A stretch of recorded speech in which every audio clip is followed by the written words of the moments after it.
Hello, you are listening to the Omni Talk Fast 5, brought to you in partnership with the A&M Consumer and Retail Group, Firework, SPS Commerce, and Sezzle. Ranked in the top 10% of podcasts globally, the Omni Talk Fast 5 podcast is the podcast that we hope makes you feel a little smarter, but most importantly, a little happier each week, too. Today is March 30th, 2023. I'm your host, Ann Mazinga. And I'm Chris Walton. And we are here once again to discuss all the headlines making waves in the world of omnichannel retailing. Chris, we survived Shop Talk 2023. Survived is a relative term, Barely. and I think I got to give you credit for making it through that read too, because I know you're not feeling your May West here this morning.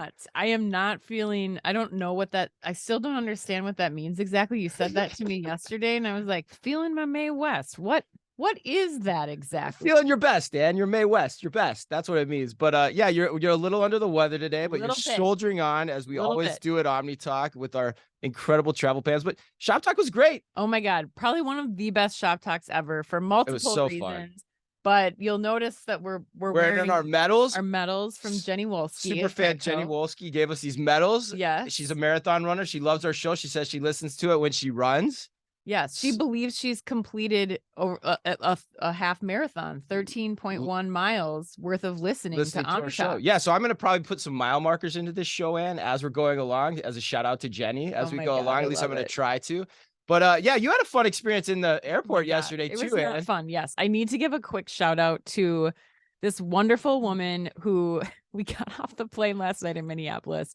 I desperately needed to go to the bathroom. I drank like 15 giant jugs of water and then finally got off the plane and was running to the bathroom. And this sweet woman came up to me and she's like, "Hey, this is a weird question, but are you Ann Mazinga?" I was like, "Yeah." And she said, "I just started listening to the podcast and I love it. I just came from Shop Talk." And I was like, "Oh my gosh." And I coughed because I'm not feeling well. And not kidding you, pee starts going down my leg. So I just had to abort the conversation and run into the bathroom. So I'm so sorry. Thank you, whoever you are.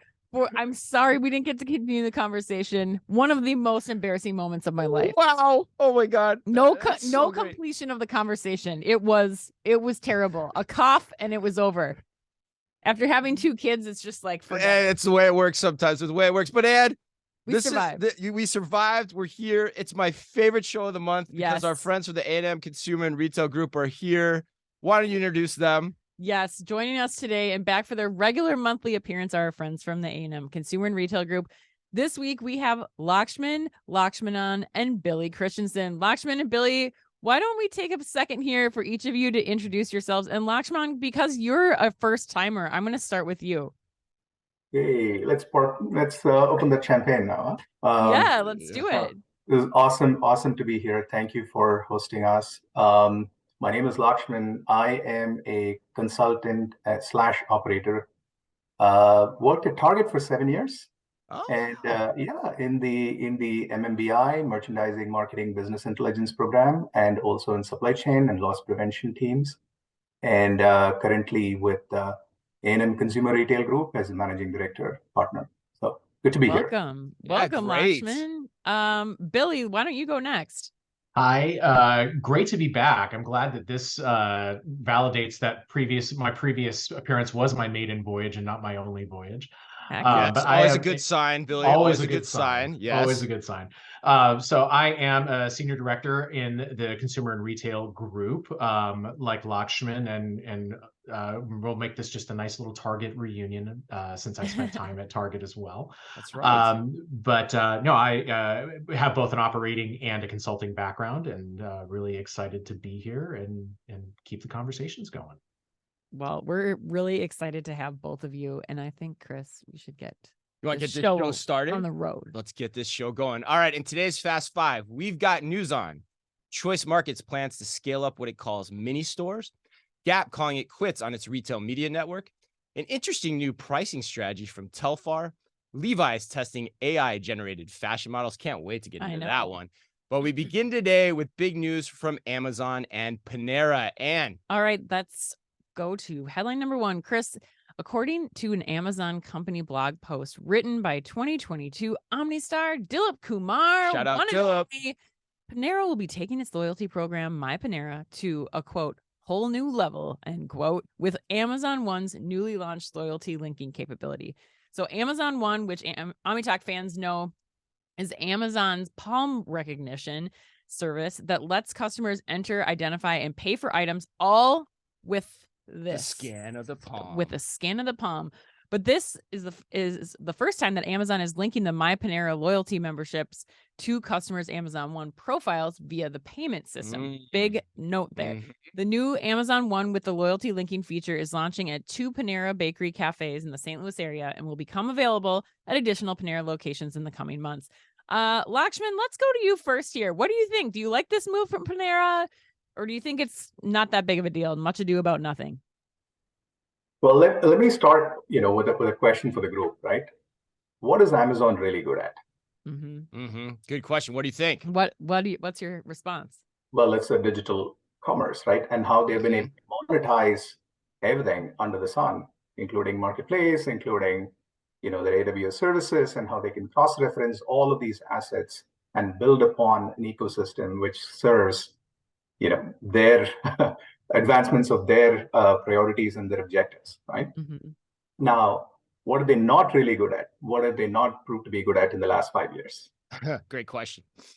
Physical stores. Right. Physical stores. That's where I think you're going. Yep. Yeah. So the self, the contactless, the self-checkout, craze that they started out with, the stores are kind of shutting down, right? Amazon Fresh hasn't taken up as much as you would have hoped. So they have developed all these assets in the field, in the retail space, that they have to somehow monetize and redeploy, right?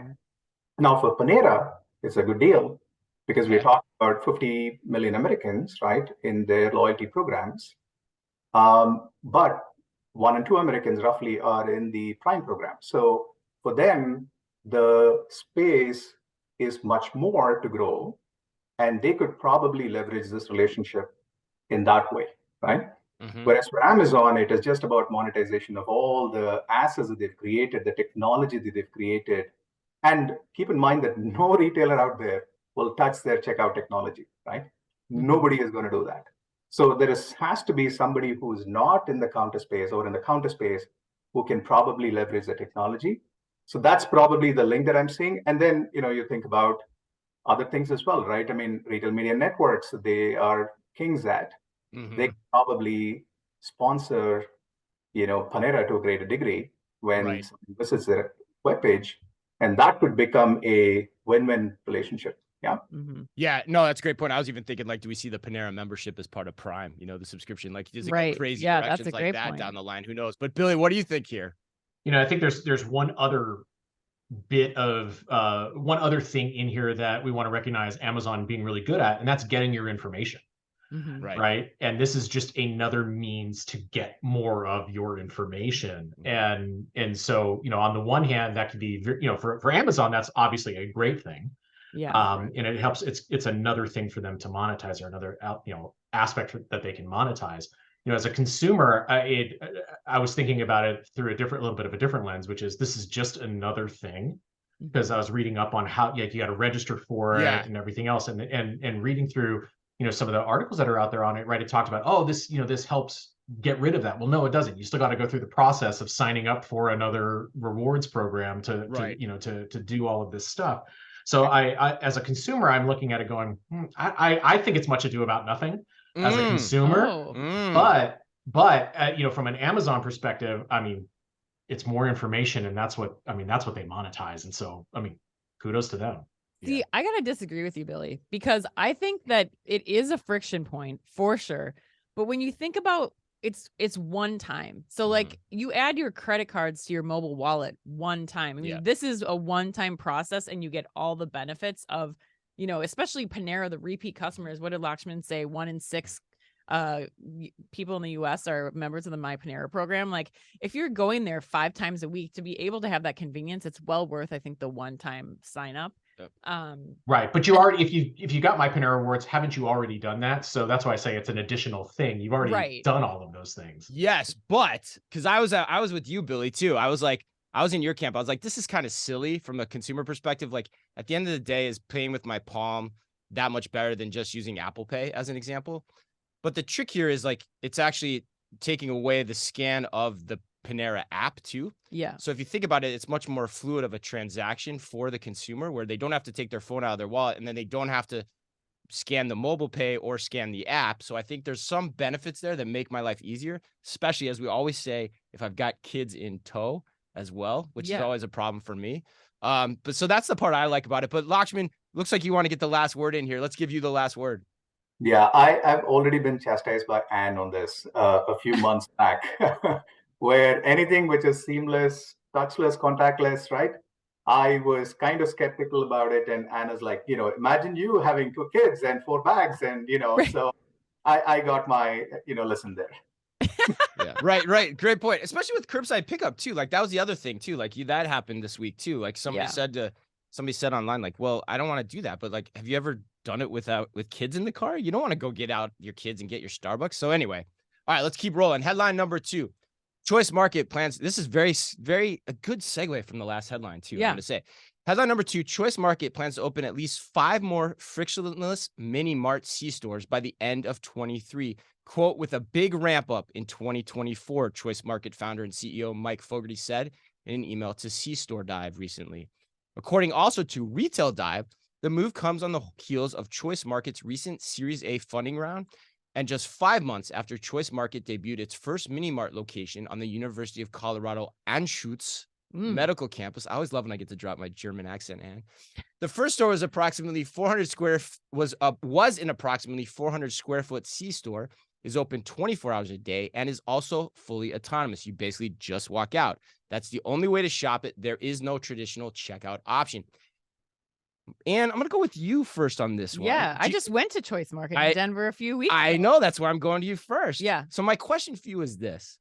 Are autonomous stores now not dead?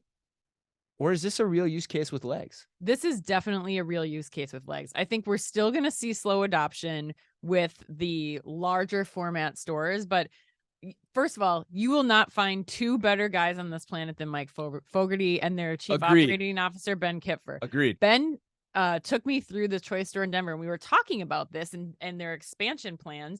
And, this is how you make money on this concept. Mm-hmm. It's small format. It's fully autonomous. You don't have to worry about staffing. It's open 24/7. Like, this is the perfect use case. And this is what we're seeing a lot of early adoption and success with at stadiums, at, the hospitals, at campuses. Like, this will be a really successful concept. And this is how you can quickly and easily scale. So I think this makes a ton of sense for them.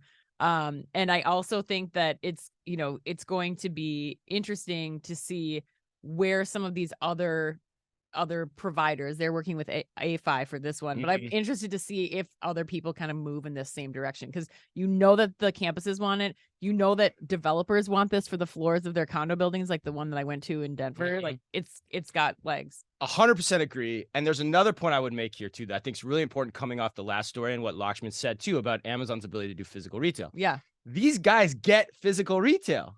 They're living and breathing it every day. They know merchandising. They know how to sort their stores. Like, you go into them, they're very captivating, very intriguing. So these guys get it. Yeah. And because of that, they have a foot up and an advantage to make a concept like this work. It's such a good point. That's the important thing. They source local product. Mike's whole philosophy is like, have a good, better, best product option so that you are covering all the bases and the price point. I mean, And they're working in the stores. Like, they are hungry. They are entrepreneurs. They want to make this work. Yes. So they're going to figure it out, I think. So kudos to them.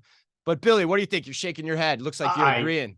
I couldn't agree more with both of you on everything that you said. And I think, Anne, you hit the thought that you said the thought that for me resonated quickly when I was, looking into this before this, which is they figured out the right place and the right size, right? Yep. This is not the size of a Target or a Walmart. This is that small footprint with, concept in the right places where you've got that right kind of traffic. And I think that's where, we'll bring up Amazon again, that's where Amazon's stores, I think, maybe stub their toe a little bit, is they missed that element of it. They tried to do maybe too much too soon. I agree with you. This, like, when I saw this, and I had never heard of Choice Market before, preparing for this, and was immediately just like, wow, when is it opening near me? I want to go check this out. This is exactly what I had hoped this concept would be. Yeah. So I couldn't agree with you all more. Nice. You hear that, Mike Fogarty? He wants it in Atlanta. He wants one in Bring it. Atlanta. Lakshman, what do you think? The limited assortment, small footprint is the key here, right? Yes. Okay. And this automatically means that you have reduced the operational complexity. Your operating expenses are low to kind of move the same boxes, as many boxes that you need to move through the supply chain, right? And the act of replenishment is much more simplified. And so the end-to-end management of this is much more streamlined, if you will. And for you to deploy a technology that kind of works, we know that it works there, and they're expanding it, is a great way to approach this, rather than looking at this as a big grocery format and struggling with economies of scale there, right? And the ROIs. We're seeing this convenience format in and out. When you look at airports, you still see a lot of people going in there. I still think at the airport they have to reduce the assortment. Just have to have the basic SKUs. That's a great point, actually. Yeah, that's there is too much in those assortment in Right. those airport stores. You don't need like the tchotchke like stuff, Yeah, it's a great point. Yeah. So I think this has legs. all right. We're in unanimous agreement. Yeah, that's crazy. Like, somebody was telling us, who came up to us at Shop Talk and was like, you guys need to stop agreeing on things. Oh, You yeah. like it better when you fight. So. yeah, he was like, yeah. But, so we might get to that though. We might. Yeah, we might. But All I right. think it's funny. We universally agreed on that one. Yes. So that's cool for Choice and those guys. All right, well, let's move on to headline number 3. According to Marketing Dive, Gap has shut down its retail media efforts. Gap unveiled its retail media network, GPS Media, in February of 2022. GPS Media was intended to help the embattled retailer attract brands interested in placing ads on Gap's website that could be targeted with first-party data. But now Gap is calling it quits and says it plans to direct more resources toward areas like logistics and fulfillment. Billy, we're going to you first on this one. Is this a blip or a sign of more announcements like this to come, you think? I think it's a sign of more to come with You Gap. do? I think Okay. it's another, the last time I was on, we had a different topic, and it was Gap and Amazon. Right. And, my point then was, one, it's heartbreaking to see, because this feels more like Gap just grabbing anything they can to try to see what sticks, and nothing's anchored in an overarching strategy. And I think this is another example of that. I don't see what kind of proposition brand, Gap would bring to anybody to want to advertise. Like, where are the tie-ins? What is, Gap? It pains me just because I've got such a soft spot in my heart for the brand. Right. Growing up in the 80s and 90s. I mean, Gap was it. And to not see it there anymore, right, is a bit heartbreaking. I want to see from Gap and Gap leadership a strategy. What are they going to become? What are they going to, who do they want to be? Because they've kind of reached, in my opinion, their ubiquitousness the ubiquity that they reached, years ago, turned them from being a brand and a culture, if you will, as an identity, to a commodity. And it's I just don't see anything that is going to add to the brand strength with any of these activities that they're doing. It's just, and so just to push you on that a little bit more, Sure. And then we'll go to Lakshman too. But do you think, when you said you think it's a sign of more things to come, do you think more retailers then are going to also pull back on their efforts? Because like you said, you don't see the value proposition on retail media network for Gap. Yeah. You think this will be a sign of more dominoes to fall in that direction? I was thinking of it more in the more things to come from a Gap perspective, not from an industry. But I think, but since you posed the question that way, I do think that yes, retailers are selling multi-brands. I think a retail media network for them, right, can make a lot of does make a lot of sense. Right. Specific brands, unless there are very strong tie-ins that either the brand, because they possess on their own. Like if Nike tried to do this, right? I mean, people are going to want to jump on Nike's on that train, right? Or Lulu or somebody like that who has that kind of position. I think it might make sense for them. But so I think in that way it can make sense. But for anybody who doesn't have that proposition, I think it's going to be efforts tried and failed, or tried and abandoned. Yeah. Not everybody's Nike. Not everybody can hold that kind of weight. Lakshman, what do you think? What are your thoughts here? Yeah, it's a trade-off question at this point. They are now beginning to ramp up their investments in a shared network for their logistics, right? Similar to what we see others do in the space. So at this point, it's a question of, where do you put, your resources behind and efforts behind. I think they are seeing that there is greater traction in the market for a shared economy for distribution and logistics. And I mean, 38%, 40% of the market is controlled by Amazon.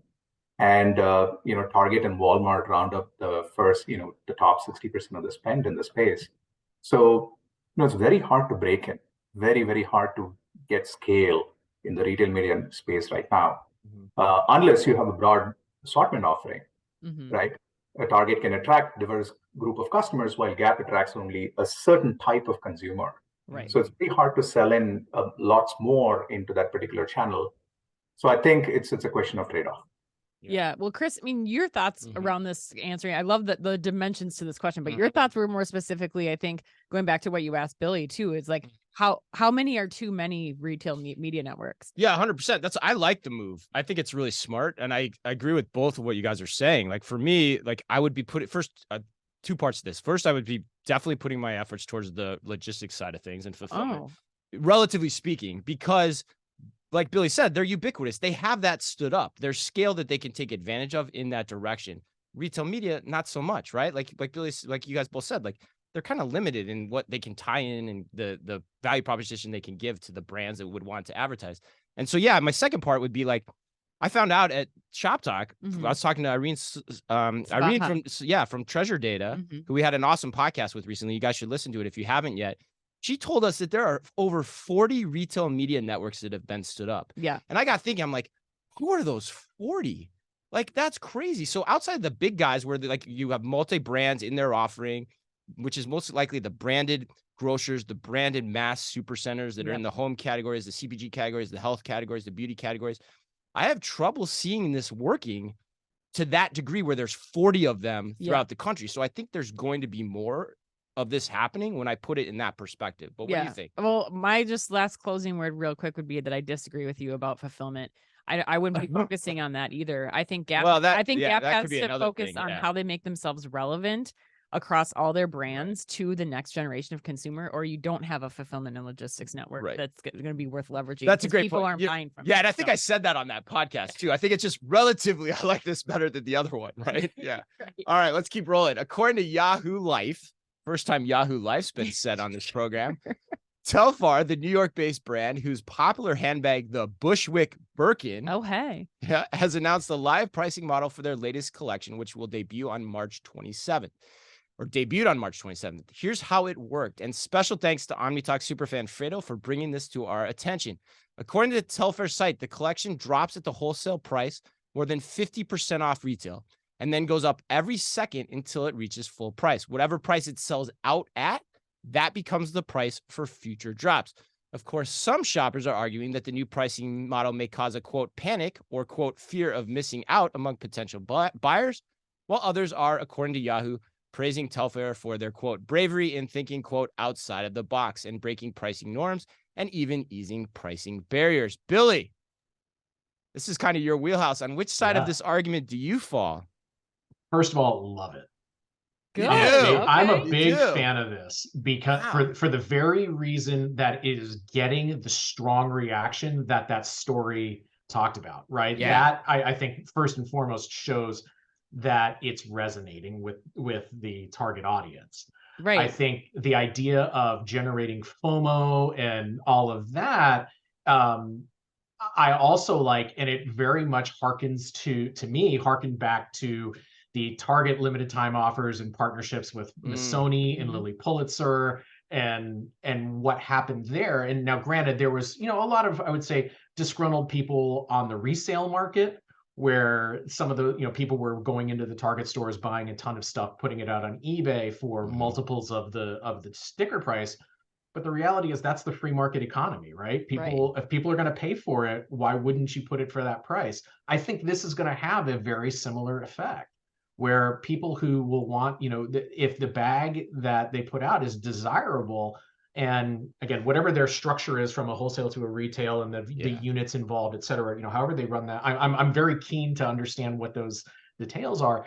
But the fact is, if it's generating that kind of hype and generating that kind of buzz and people really want it, I mean, that's going to only strengthen the brand and only going to make it more desirable and only going to make it more popular. So I really like this. Interesting.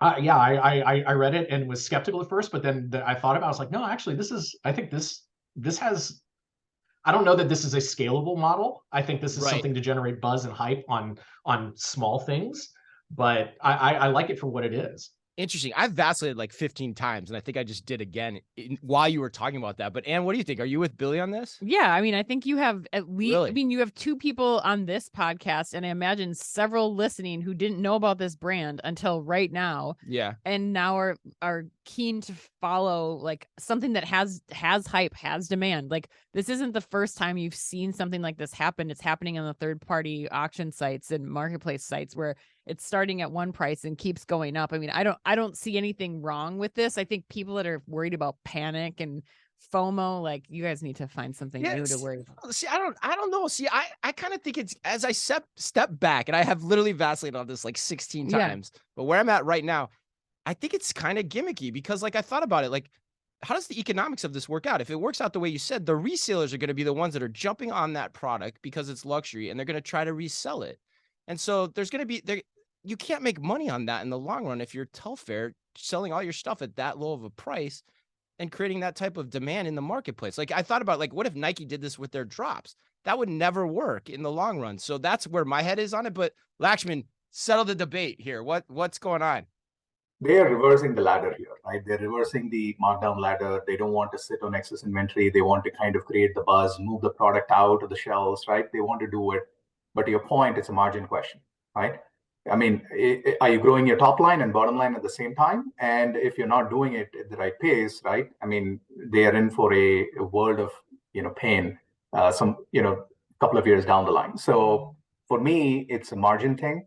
And to your point, Chris, I think if they kind of fuel this fire for the secondary market, they are losing their primary position in the market, right? That's not what you should be fueling for. Right. That's what I wonder. I wonder if there's a deleterious effect that happens in that way in the long run. But Anne, you know this space far more than I do. Think about this differently. Far more than I do. I think it's more. Now we're debating, Anne. It's more of a marketing move.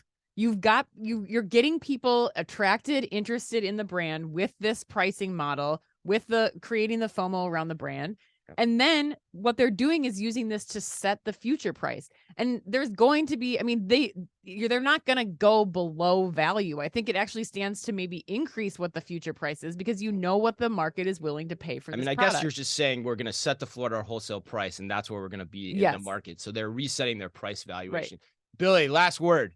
I think that there's a couple of things in here that I think are really important to keep in mind. And Chris, like you said, it's a gimmick, and it is. Yeah. But as long as it's contained, right? This is not all of a sudden their entire business model. This is right because they'll still have their core assortment that is going to be sold at a certain price. That is the foundation that the entire company is built on, right? The rest of the business is built on. As long as they contain it and use it to their benefit and be disciplined about that, then I think this will pay very big dividends for them, from a marketing and attention perspective. Yeah. And if it works, retailers are creatures of habit. We'll see other people start doing it really, really quickly. All right, let's go to headline number 5. Levi's is planning to start testing AI-generated fashion models. Woohoo! According to the Business of Fashion, Amy Gershkoff-Ballas, Levi's global head of digital and emerging technology strategy, announced the company will begin experimenting with AI-generated models on its e-commerce channels later this year to increase the diversity of models shoppers can see wearing its products.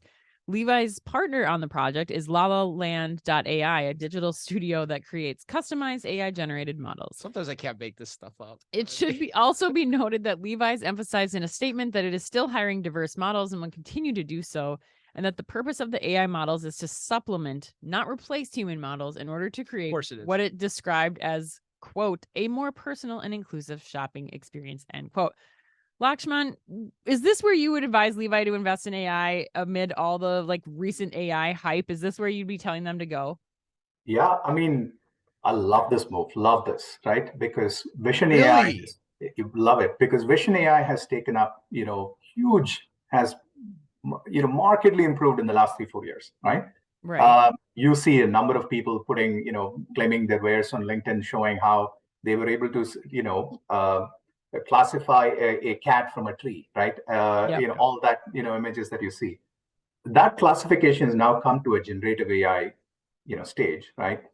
DAL-E has just opened doors for so many possibilities here. And I went through a number of these. If you just think back, 6 months or even 12 months back, guys, you look at all these avatars that were being created, Michaela, and all these other things that were happening in the multiverse, right? Mm-hmm. Those were anime, those were gimmicks, right? They did not have a look and feel, a personalized connection, whether it was eye-to-eye contact, right? A skin color tone which is very similar to mine. Mm-hmm. None of it was there, right? It was artificially made up, and it had a very, robotic, sense and taste and feel to it, right? Yeah. But now you're looking at this; it is real. And think about all the samples that you get rid of. Think about all the fitting sessions that you need to get rid of. Think about all the marketing overhead that you spend, right? This is customizable to a group of people, and this can just overlay the customized marketing programs, personalized content, and this can take off really big, in my opinion. Wow. Points, man. Compelling points. Billy, what are your thoughts? I think it's really important in this conversation to separate two things, right? The representation aspect, which was which has been highlighted in conversations about this, and just the Stone Cold business part. And I'm going to focus on the Stone Cold business part first. It makes complete sense from a Stone Cold business perspective for all the reasons Lakshman was just saying. Mm-hmm. From the representation part and the more social aspects of it, I am very, very, very nervous about this. Mm-hmm. For a couple of reasons. One, representation using AI for representation, you're creating things that aren't there necessarily, and that I think is a really touchy thing where it's really not representation. Mm-hmm. It's a stylized or an idealized representation. And so the idea of how even if they're showing various body types or various flaws, right, so that they're showing imperfections, that's also going to be based on an idealized set of things, as opposed to if you have people where you don't get to idealize some of that, right? That's why we use makeup. That's why we use touch-ups. That's why we use all of that. So I think that there's when it treads into the social aspects, or talking about representation and things like that, I am very, very, that's a very touchy thing in my mind. And I think there's a lot of room to unintentionally cause a lot of problems there for the company. But from a business perspective, I think it's fantastic. I mean, it really does all of the things, from a cost benefit perspective on the business side. I couldn't be happier about that part. Wow. I'm going to really disagree with you guys on this one. Really? I get the business point of it, but I think there's a happy medium here that would have made a lot more sense for Levi's. And that would be the diversity of the models. I get that they're trying to do that, but Billy, I think you bring up some really important points, right? And let's talk about the consumer here, because that's what we're getting lost in. Yeah. The reason you're having models of different shapes and sizes, of different ethnicities, is because you want to show me how that product is going to look on my body. And nothing that you're doing with an AI generated model is helping me get a better sense of what that product is actually going to look like on my body. So if I was Levi's, I would be investing in leveraging actual human data collected, whether that's through 3D modeling. Like I had Christian from Savage by Fenty on one of my panels at Shop Talk, talking about how they're doing 3D body scans in the fitting room, and then using those digital twins to improve their product, to give their customers shopping online a better sense of how that product is actually going to fit on my body. So if I was Levi's, I would never have come out with this. I would have said, we're going to focus our efforts and our business case on how do we make the product fit my customers better? How do we use technology for that reason, instead of this total BS. I can't. I think Hands it's on awful. tilt. You're on I think tilt. it's awful. You're on tilt. I'm really upset about it. All There's right. there's so many better decisions they could have made, and they like put their foot in their mouths coming out with this, and for the reasons that they said they did. Yeah. Wow. Here's what I'll say to you. I 100% agree. I 100% agree. Lakshman almost flipped me in the middle of this podcast. Yeah. Because I thought he presented some pretty compelling. The business case, arguments are there. The sampling thing, yeah. the sustainability, all that, like the cost that it requires to send those samples to everybody, to put them on the fit models as you're doing all this stuff. Like, it's pretty intense and expensive. But he almost flipped me, but Billy flipped me back because his points are really good. And the other point I would make too is, and I think this tells you something. This topic, Chip Berg, CEO of Levi's, was on stage at Shop Talk. Yes. And this topic was notably absent from that discussion. Yes, could not be asked. Which meant it was off limits because it should have been asked by the CNBC reporter. I can't remember who it was, but it should have been asked. And so when you get down to, yes, AI is cool. Yes, it's happening. But you think back, somebody said to me, or Michael Koziak from Best Buy said, 2 months ago, we were at NRF. No one was talking about AI. Mm-hmm. No one. Now ChatGPT happens. Everyone's talking about it. It's probably still a little bit overhyped, even though it's probably real. And so it wouldn't be the first place I'd invest. I'd go with, there's so many other places I would do before I'd open the social Pandora's box, like Billy talked about, in this direction. So I 100% agree with you. Billy, last word. There's one other thing I think that was in the article that we were, read ahead of time, which it was talking about, I can't, it's hard for us to find there's no way we can find all of the people, all of the physical models to do all of this, which I didn't buy that. I hired talent. I hired talent for a giant major retailer. It's not an issue. I thought that was a really flimsy justification. Yeah, Lakshman, go ahead. Yeah. What about those people who are browsing from Area 51? What would they be shown? That is the question that I have. Right. All right, let's close up this great show. This has been an awesome show. It's been so entertaining and insightful. I love it. All right. Question number 1 in the lightning round goes to you, Lakshman. The new Starbucks CEO says he plans to pull barista shifts every month. If you walked in and he was there working behind the counter, what drink would you want him to make you? Well, anything that has 16 words in it is what I'm going for. Yeah, right. That's what I wanted, Lakshman. That's awesome. And a pop cup. That's what I want. I love it. That is such a great answer. I love that. All right, Billy. Schnucks rolled out a tech-enabled salad bar last week. What's the next thing you'd like to be more tech-enabled in your grocery store? Oh.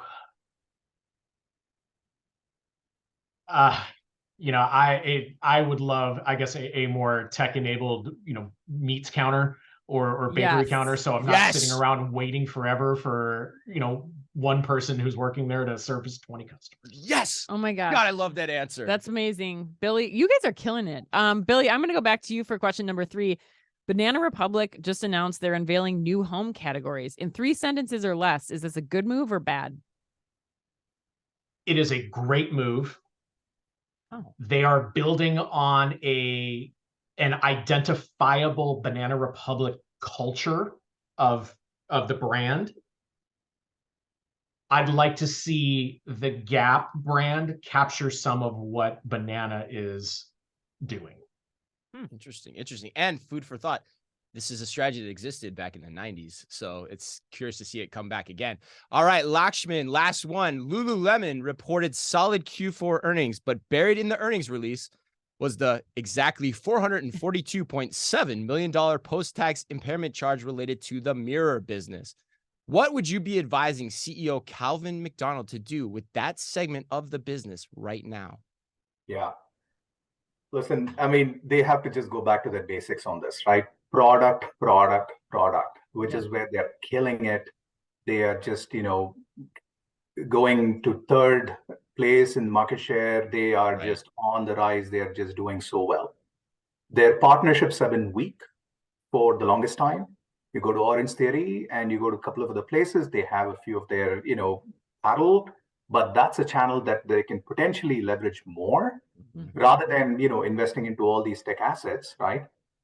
Easy for them to do is just build out their digital, app and make it so much better and have just APIs to, health and fitness apps, right?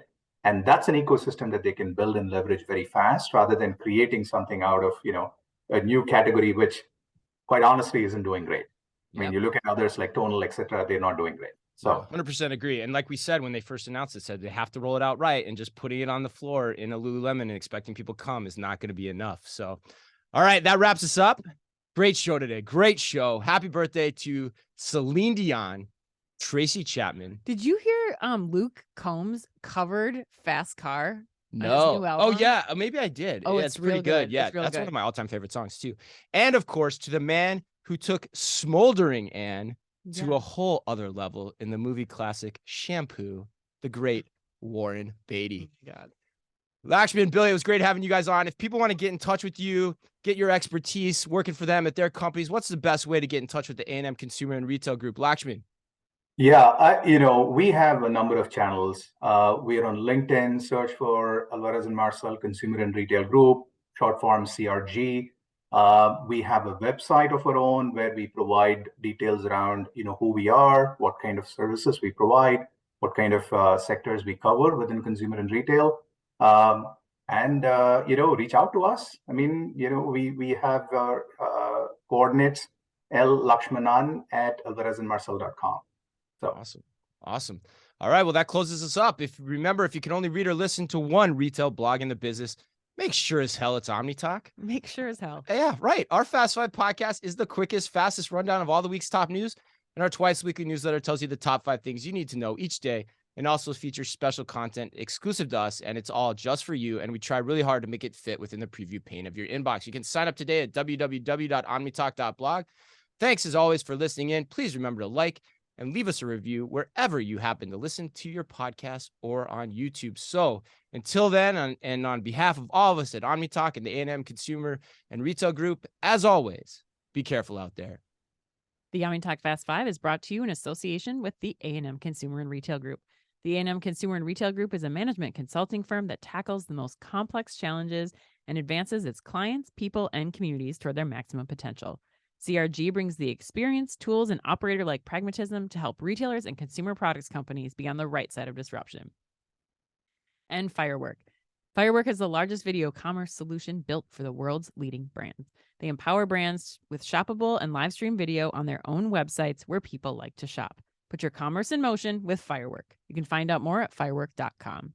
And SPS Commerce. SPS Commerce is redefining how businesses across the supply chain operate in an omnichannel world.